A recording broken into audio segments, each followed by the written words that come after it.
Bismillahirrahmanirrahim. Alhamdulillahi rabbil alamin.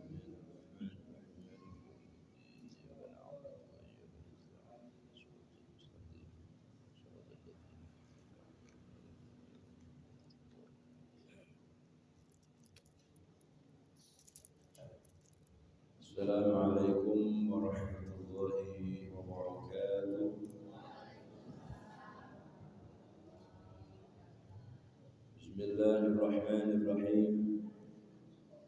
Alhamdulillahi rabbil alamin. Alhamdulillahilladzi an'ama 'alaina bi ni'matil Islam wal iman.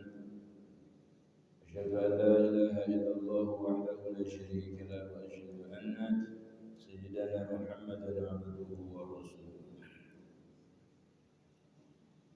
Allahumma shalli 'ala sayyidina Muhammadin tibbil qulub wa dawaiha wa 'afiyatil abdan wa shifaiha wa nuril absar wa diyaiha wa 'ala alihi wa sahbihi wasallam. Amma ba'du.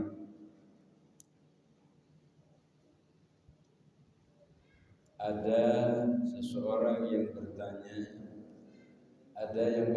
kepada Rasulullah tentang kiamat. Mata sa'ah. Maka dijawab oleh Rasulullah,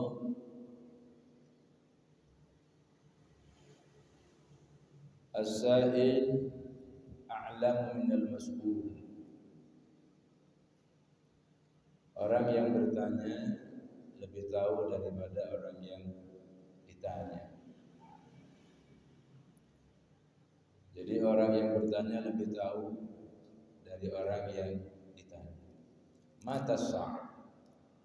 Kapan kehancuran itu kapan? Di sa'ah itu maknanya hancur. Mata sa'ah, kehancuran kiamat. Kiamat itu ada dua. Ada kiamat sughra, ada kiamat kubra. Ada kiamat sughra, itu yang kecil. Ada kiamat kubra, itu nanti ketika akhir zaman. Nah, kiamat sughra ini itu macam-macam. Ada gempa, ada bencana alam, bencana alam. Tapi Rasulullah menjawab tandanya. Nah, jadi nggak tahu kapan datangnya kiamat, tapi tondo, tanda adanya bencana alam itu kan tidak ada yang tahu. Tapi tanda-tandanya ada. Seperti air laut lagi naik, gelombang lagi tinggi, ini kayaknya bakal ada tsunami dan lain sebagainya. Ada tanda-tandanya. Tapi di sini memberikan satu ilmu bagi kita semuanya. Yang namanya kehancuran itu macam-macam bentuknya. Ada yang dikatakan kehancuran secara umum, kehancuran secara umum, dan ada juga kehancuran secara skala kecil, skala kecil. Tanda yang disampaikan oleh Rasulullah ini adalah tanda mulai daripada kerusakan yang kecil sampai kiamat yang besar. Itu tanda yang dikasihkan oleh Rasulullah adalah tandanya kiamat, tandanya kehancuran, mulai dari yang kecil sampai kiamat yang besar. Itu dikasih tanda oleh Rasulullah. Apa tandanya? Ini tanda-tanda kehancuran. Kalau sampai ada 3 hal ini, itu bakal hancur. Siapa baik? Secara pribadi maupun secara keluarga maupun secara masyarakat maupun secara Indonesia ataupun dunia. Kalau ada yang 3 ini bakal hancur. Yang pertama, falsafah Nabi itu ketika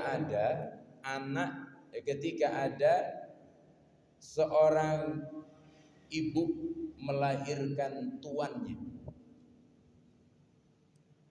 Seorang ibu melahirkan tuannya. Itu bahasa apa namanya, kalau bahasa kita ini ono artine gitu ya. Seorang ibu melahirkan tuannya dalam artian kalau seorang anak sudah jadi raja daripada orang tuanya. Artinya banyaknya anak yang durhaka kepada wong tua. Makanya kalau tanda ini mulai dari skala yang kecil sampai skala yang besar. Kalau sudah ada anak itu durhaka kepada orang tua, itu sudah banyak contohnya. Sudah banyak contoh. Bagaimana anak tersebut? Apakah anak tadi itu rajin sholat? Apakah anak itu tidak rajin sholat? Apakah anak itu semacam-macam bentuknya anak? Kalau dia ini sudah berani kepada orang tua kandung, bapak kandung dan ibu kandungnya ini wis berani durhaka, itu kehancuran yang terjadi. Kehancuran bagi siapa? Kehancuran bagi bapak ibunya dan kehancuran bagi anak tersebut. Itu hati-hati. Makanya ada lagunya Romai Ramai itu. Orang yang paling keramat di dunia ini adalah ibu.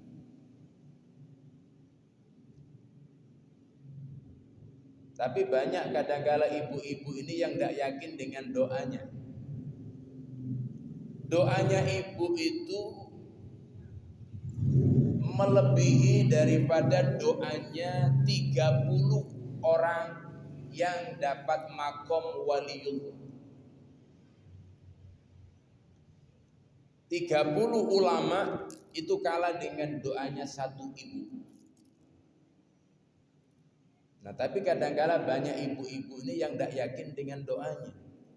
Loh, bagaimana dia tidak keramat? Pada apa? Seorang manusia berada dalam manusia. Ini kalau bukan ibu tidak bisa.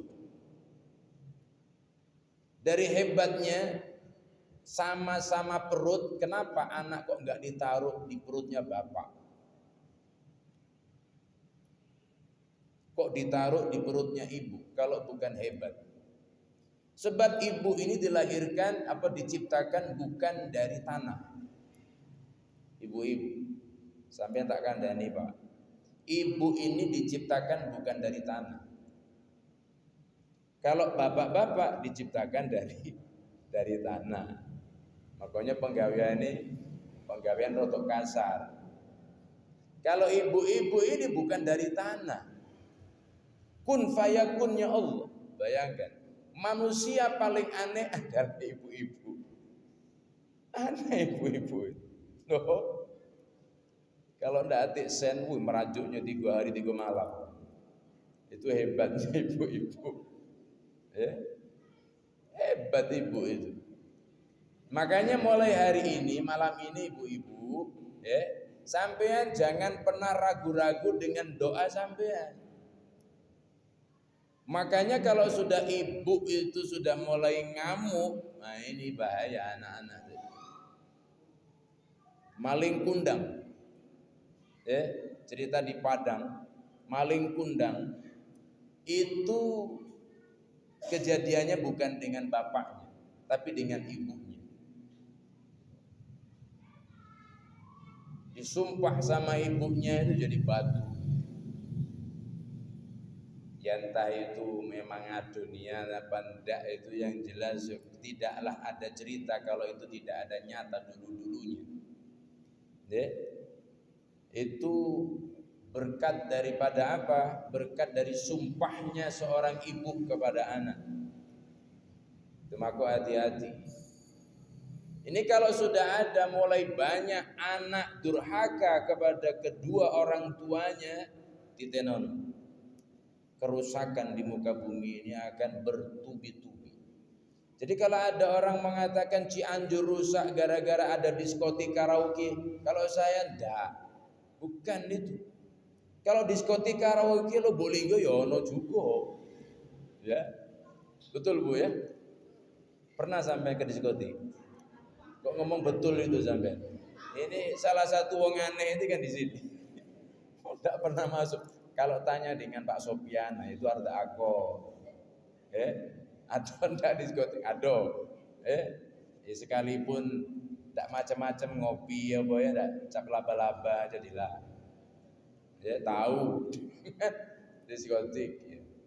Kalau saya pikir bukan itu. Loh, di Cianjur itu ulamanya banyak. Memang betul, ulamanya banyak. Ya. Yang namanya tempat-tempat ibadah banyak, ya. Pesantren juga banyak, ya namanya Jawa Barat, Jawa Timur itu tidak kurang kiai, tidak kurang pondok pesantren. Tapi kenapa kok malah petaka ada di situ? Kalau saya berpikir ini bukan soal diskotik, bukan soal karaoke yang menjamur di sana sini, bukan hanya itu, tapi kedurhakaan anak itu sudah mulai melampaui batas. Sudah banyak sekali. Dan ini yang tidak terekam di surat kabar.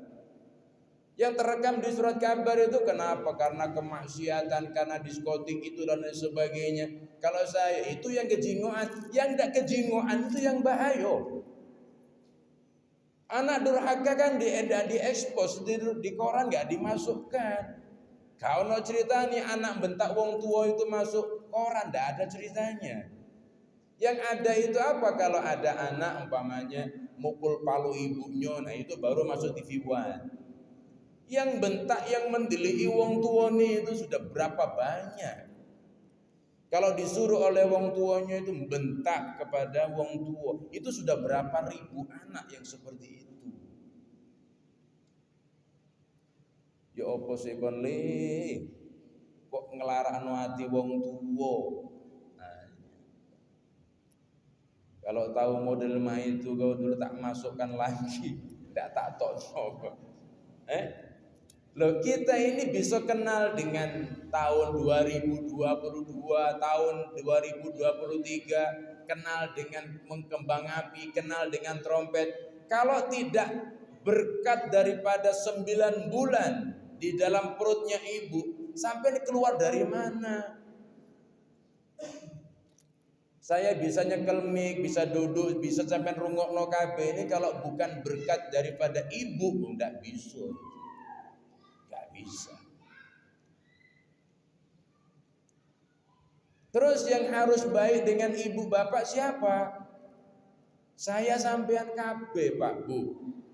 Bukan hanya anak kita baik yang harus baik dengan kita, tapi kita yang harus baik kepada orang tua kita. Kenapa kok demikian? Sebab ada hadis birru aba'akum tabirrukum abna'ukum wa'ifu 'anil nisa ta'ifu nisa'akum. Apa? Ya jadilah kamu Luqman harus baik dengan wong tua kamu. Agar supaya apa? Agar supaya anak-anak kamu baik kepada kamu. Ini kadang-kala kita menuntut anak kita harus baik dengan kita, sementara kitanya tidak baik dengan bapak ibu kita. Ini enggak adil. Tapi sebagai anak yang baik jangan niru wong tua. Kenapa saya berani dengan ibu? Karena ibu juga berani dengan nenek. Jangan. Wilayahnya sudah beda. Tapi biasanya yang namanya mata ini merekam pandangan. Merekam pandangan dikarenakan ibunya tadi berani dengan nenek. Akhirnya apa? Anaknya, cucunya pun juga berani dengan nenek. Kenapa? Karena pelajaran daripada ibunya. Ini yang gak terekspos. Ini yang gak terekam, baik di media sosial, baik itu di koran, baik di televisi. Kalau yang namanya diskotik apa segala macam itu hamburan sudah. Bukan cuma Cianjur, yang lain pun juga banyak.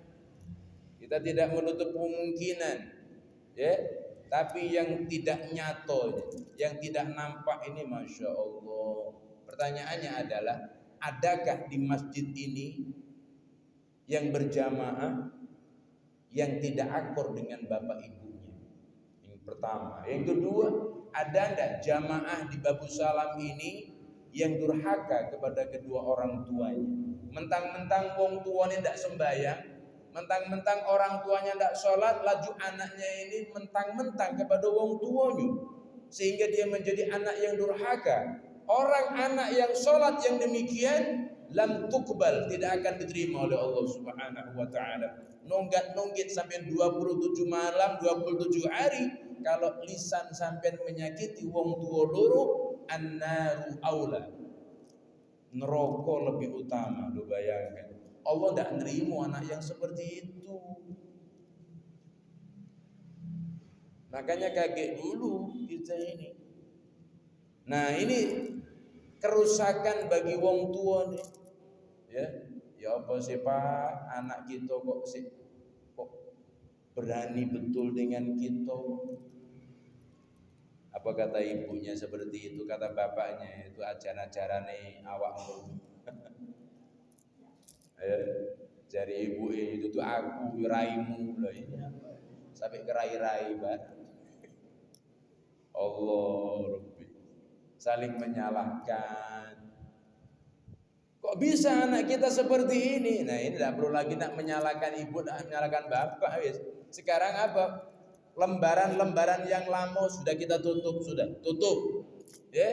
Saya sampean KB berusahalah untuk jadi anak yang terbaik di dunia hingga di akhirat. Bukan hanya Jokowi putra terbaik Indonesia, tapi jadilah putra terbaik daripada bapak dan ibu kita. Sampai ada yang mengatakan hadiah terindah untuk kedua orang tua kita adalah jadilah anak yang birrul walidain. Jadilah anak yang bisa berbakti kepada kedua orang tua. Ini Pak Soro. Makanya ganjaran di surga, al-jannatu tahta aqdamil ummahat. Surga itu di bawah telapak kaki ibu. Sampai nih gak percaya, sampai waduh bahaya. Karena ini yang berkata ini adalah, yang bersabda adalah Rasulullah sallallahu alaihi wasallam. Al-jannatu tahta aqdamil ummahat. Surga itu ada di bawah telapak kaki ibu. Artinya apa? Kalau kamu ngelawan dengan ibu, kamu neraka. Sudah, itu sudah pasti sudah. Nabi Adam, Nabi Ibrahim alaihissalam. Ya, Nabi Ibrahim alaihissalam ini punya bapak, ya, tukang bikin Tuhan.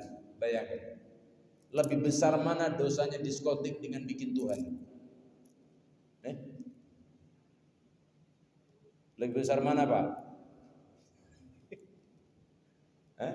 Ini bikin Tuhan.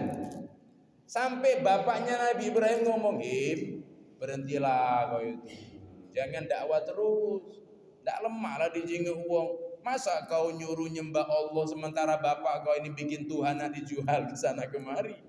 Apa kata Nabi Ibrahim? Ya itu urusan bapak. Itu urusan bapak. Silakan, itu sudah menjadi haknya bapak. Tapi saya sebagai anak Pak, saya takut kalau Bapak termasuk orang-orang yang zalim. Dengan kalimat yang lembut. Boleh kita ini menasihati Bapak yang tidak sholat, tapi dengan kalimat yang lembut. Pak, payu Pak, kita inilah sudah umur berapa? Masjid tinggal selangkah dua langkah. Apalagi yang menghalangi Bapak tidak ke masjid? Apalagi yang menghalangi ibu tidak sholat? Ayolah kita sholat. Apa kata bapaknya? Kaget nak. Nunggu Jokowi turun aku nak sholat. Umpama. Ya, apa kata anaknya? Alhamdulillah. Lanjutkan pertanyaan. Siapa Pak yang bakal jadi presiden? Ganjar Pranowo. Alhamdulillah. Umpama itu beda. Umpama. Akhirnya apa? Ya sudah Pak. Pilihan Bapak sama dengan aku, salaman. Aku nak ke masjid dulu ya. Nah, itu. Akhirnya apa? Anak bapaknya seneng. Anak aku ini sekalipun aku tidak sholat, ini sopanian sama aku. Bukan nak mentang-mentang kita rajin sholat. Pak, sholat lah Pak. Waktu uang model itu tidak mati-mati apa kon itu. Nah ini yang bahaya. Ngerokok kuat, sholat gagal. Itu jangan. Jangan diomong, itu anak yang durhaka. Terus yang namanya durhaka itu relatif. Yang dikatakan relatif itu apa? Ya macam-macam suku. Macam-macam suku. Kadang-kadang kalau orang Jawa ada bapak duduk di lantai, terus ada anak kandungnya kok duduk di kursi. Itu nek jare wong Jawa kurang ajar. Kalau katanya orang Jawa kurang ajar. Tapi ada satu komunitas yang ketika bapaknya di bawah, anaknya di atas, itu dianggap biasa. Itu jangan salahkan juga karena sudah menjadi kebiasaan. Dan contoh-contoh yang lain. Intinya ini adalah kerusakan. Jadi kalau sampean ingin jadi wong yang ndak rusak, jadilah orang yang berbakti kepada kedua orang tua. Kalau sampean ingin keluarga sampean aman, munculkan anak-anak yang soleh, yang solihah. Jadikan anak-anak yang birrul walidain, berbakti kepada kedua orang tua atau kepada sampean dengan suami. Kalau ingin tidak rusak. Selanjutnya juga kalau ingin sampean hidup sejahtera, hidup di mano baik, jadilah anak yang berbakti kepada orang tua. Ini salah satu pesan guru saya. Jadi saya punya guru namanya Habib Nuh bin Muhammad Al-Baiti. Beliau mengatakan, setinggi apapun ilmu kamu, sehebat apapun kamu ceramah, sebesar apapun yang namanya pondok kamu, tapi kalau kamu durhaka kepada orang tua, tunggu saat kehancuran. Jadi duduk di manobai kamu tidak akan kamu hidup sejahtera kalau kamu tidak birrul walidain, kalau tidak berbakti kepada kedua orang tua. Tuh bayangkan. Ini pesan yang saya pegang betul. Ilmu nomor 2. Jadi kadang-kala itu ilmunya banyak, pandai segala macam. Giliran kepada orang tua kadang-kala durhaka. Ini naudzubillah. Ojo sampai saudara-saudara sekalian, jamaah babu salam, jangan sampai ya. Terus yang kedua juga pernah saya sampaikan dan sering saya sampaikan, kepada orang tua kandung yang bagus, kepada mertua pun juga demikian. Ini kadang-kala kepada orang tua bagus, kepada mertua kadang-kala nyepelekan. Kadang-kala doa itu main, ya Allah ampuni dosa bapak ibu aku ya Allah. Ditanya oleh malaikat, mertua kau? Tidak usah ya Allah. Aku jingok nyelang meluat nian ya Allah. Ngenjuk duit cucung untuk beli permen 2.000 setengah mati ya Allah. Itu jangan. Ini makanya jadilah wong tua yang baik dan jadilah mertua yang baik supaya enggak disumpahi mantu. Loh iya, jadi ini terbukti itu Pak. Terbukti. Tidak percaya tanyakan Pak Guru. Kalau ruahan yang dikirim ruahan wong tuane tok ditanya oleh Pak Guru, mertua kau tidak usah meringam. Itu jangan Pak.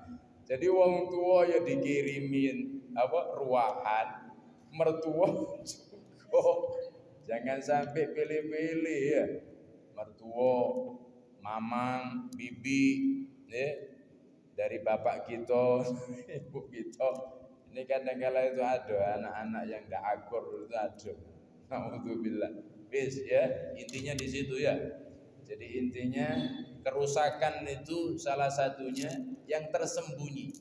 Maka insya Allah ya saya senang juga kalau saya dapat kabar dari Pak Guru, dari Pak Sofyan, dari Pak Purna. Wah alhamdulillah Ustaz, jamaah Babu Salam tidak ada yang durhaka kepada orang tuanya. Alhamdulillah. Betul Bu ya? Betul. Sebagian yang ngomong betul. Yang lain masih mikir-mikir. Tidak baca ngaturnya Ustaz, mertua aku cacat. Setiap kali minjem duit tidak pernah balik ya Ustaz. Nanti tagih ini mertua. Jadi jadilah orang tua yang bagus dan jadilah mertua yang bagus supaya gak galak disumpahi mantu ya. Baik, bapak ibu-ibu yang dirahmati Allah, siapa yang tidak senang ya kalau punya anak itu baik ya kepada wong tua. Jadi saya ulang kembali, birru aba'akum tabirrukum abna'ukum wa'ifu 'anil nisa ta'ifu nisa'akum. Berbaktilah kepada kedua orang tua kamu, maka anak-anak kamu akan berbakti kepada. Dan yang kedua, tanda daripada adanya kehancuran. Kehancuran ini mulai dari yang kecil sampai kiamat yang besar. Yang pertama tadi sampai iling-iling ya. Jadi kalau sampean pingin hidup sejahtera, jadilah anak yang berbakti kepada kedua orang tua. Selanjutnya ciri yang kedua, ketika kebakhilan, ya, kebakhilan merata di mana-mana. Kebakhilan. Apa kebakhilan itu? Ya, orang yang takut, ya, takut dia ini takut untuk miskin. Takut untuk miskin. Wabe pengen sugi kabeh. Ya, wabe pengen sugi sampai tidak mau dia untuk berbagi. Itu yang kedua. Jadi munculnya kebakhilan. Ngenjuk wong tua itu, ya Allah Rabbi, mikir-mikir. Dikasih anak itu Pak. Ini ya, dikasih beras merasi yang harganya 6.000 sekintal. Kasih ikan asin sekintal. Ya ini untuk setahun, enggak usah banyak ngomong, gua makanlah situ gua. Itu Masya Allah. Sementara anaknya makan lemak-lemak terus ya. Wong tuane ditinggal sampai wong tuanya darah tinggi. Ikan asin kan. Lah ikan asin itu memang murah tapi bisa mengakibatkan darah tinggi. Saya ojo nemen-nemen makan ikan asin. Makanya wong tua itu sekali-kali dikirimi daging. Ya. Seminggu sekali itu.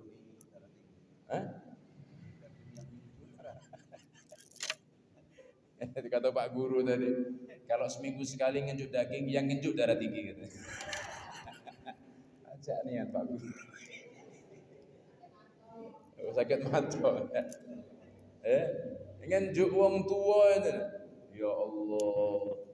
Jadi anak itu ala kekisitnya dengan wong tua. Ngenjuk wong tua. Ini kalau sudah anak sudah mulai banyak yang seperti itu, ini pun juga muncul kehancuran. Muncul kehancuran. Giliran dia sakit, minta air bunda, minta yang VIP. Giliran bapak yang sakit, cukup balsem. Bola balik dikerok. Ayo, ayo, kerok we. Sampai wong tuane itu, apa ndati obat lain nak wis gak ono kerok bae. Oh ya Allah Rabbi. Kerok. Karena sampai kepanasan wong tuane. Panas nak, ada usah kan bantah. Mari. Obati anak itu. Sampai anak itu ngomong sambil ngerok itu. Tombo teko penyakit lungo Pak ya. Sampai wong tuane ngomong, tombo teko nak nyawa sing ungun. Bakhilnya Masya Allah. Anak itu bakhilnya kepada wong tua itu. Ya Allah Rabbi. Ya. Ini dan itu terbukti. Ada yang model seperti itu. Yang namanya anak itu takut melarat ngurusi wong tua. Ya Allah Rabbi. Ya. Ini juga kehancuran. Lah pernah saya itu datang kepada wong tua. Mana ini yang itu anak bapak? Woi Pak Ustaz. Wis gak eling kelas sampai wong tua ya Pak Ustaz. Duh telepon. Telepon enggak pernah diangkat Pak Ustaz. Apalagi yang Tino yang terima Pak Ustaz disembunyikan lagi. Sampai aku ini bolak-balik kadang-kala kepada anak tidak ngereken. Nah, ini termasuk takut ini. Takut melarat gara-gara wong tua. Apa tidak rusak seperti itu? Dan itu banyak sekali. Oh, bapak ibu loro bingung. Oh, tidak bisa Pak. Anak daftar ulang. Loh ini ya. Ada iso Pak ini segala macam pokoknya alasannya itu pokoknya macam-macam. Takut ini sampai kalau kata Nabi ini seorang anak yang takut melarat untuk apa? Untuk membahagiakan daripada wong tuanya. Ini orang yang gak eling meneh sudah. Gak eling meneh sudah. Takut melarat goro-goro surga. Ini kan surga, ini orang tua ini adalah surga, takut. Jadi bagaimana? Maka saya pesan di sini. Kadang-kala itu ada anak laki-laki itu pengen bakti kepada wong tuanya, tapi istrinya yang enggak boleh. Loh.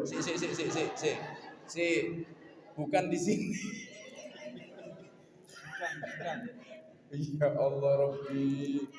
Waduh semangat nih yang. Oh ya Allah Rabbi. Iya. Aduh. Masih lama isyanya. Jangan teruskan bahaya. Itu Pak,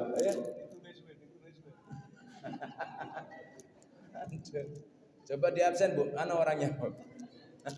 Jadi suaminya itu nak bakti dengan orang tuanya, ya. Istrinya itu, wah, sampai diarani istri aku ini Pak Ustaz setan gundul. Wah, aku pingin lah Pak Ustaz nak berbagi, nak berbagi. Kadang-kala, ini memang bukan cuma di Lubulingga, hampir roto, termasuk di Cianjur ya banyak juga ya seperti itu. Jadi bapaknya, suami itu pingin baik dengan ibunya. Kadang dibagi, ini Bu, ini untuk ibu aku, ikan asin sekintal. Ini untuk ibu mertua, ikan asin 2 kintal, 2 tahun ini ya. Itu ada apa kata semua istrinya tadi, enggak usah. kasih sego putih nyel bae wis. Ini kadang-kala itu ya. Terus ada juga sebaliknya. Sebaliknya mamano istrinya yang ingin perhatian dengan ibu bapaknya, dengan mertuanya. Kadang suaminya kadang-kala yang tidak bisa bakhil. Maka ada yang bertanya, Pak Ustadz, bagaimana hukumnya seorang istri mengambil duit di kantong celana suami? Apa hukumnya, Bu? Sah kata. Oh, sah kata. Baca ijab kabul, sah.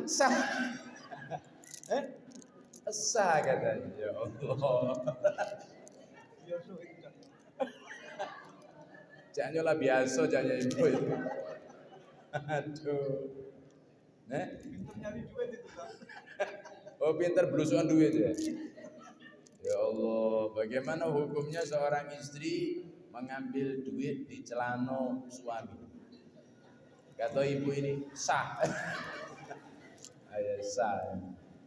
Artinya tidak batal, Bu ya. Tidak batal wudu. Itu ternyata banyak yang seperti itu, Bu. Mengatakan seperti itu. Bagaimana Pak, Bu, hukumnya seorang istri ngambil duit dari kantong celana suami? Halal. Ya Allah. Ternyata ditelusur.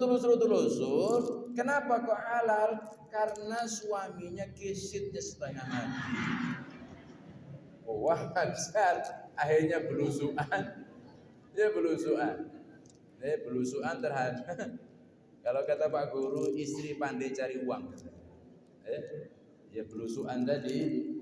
Ya, ini kisit takut melarat untuk ngurusi keluarga, ya takut melarat untuk ngurusi bapak ibu juga takut melarat. Nah, ini bahaya. Ini ciri yang kedua. Itu akan muncul kerusakan di mana-mana.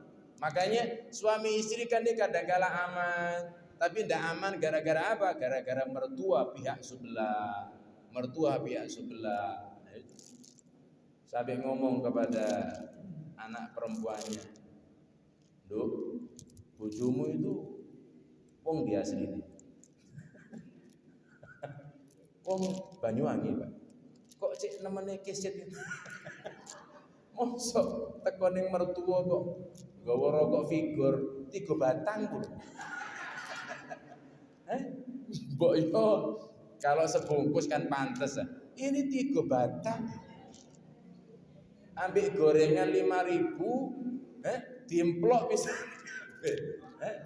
Kok ala kegesitnya sampai seperti itu, Bu. Tapi yang namanya mertua cuma ngelus dada, baik. Kapan mau dari mantuku ini? Kalau disumpah. Itu ciri yang kedua. Itu kerusakan. Rusak. Dan yang ketiga, kalau ada yang namanya pemimpin sakarepe dhewe. Nah, pemimpin sakarepe dhewe. Siapa pemimpin yang sakarepe dhewe? Jangan jauh-jauh sampai ke Jokowi sampai kadoan. Jangan sampai ke gubernur, jangan sampai ke wali kota kadoan. Apa? Pemimpin presiden pertama yang terus di hadapan kita adalah suami. Bagaimana kelanjutannya? Insyaallah nanti malam Rabu kita sampaikan, ya, termasuk suami yang paling gesit di dunia. Nanti kita sampaikan. Insyaallah malam Rabu.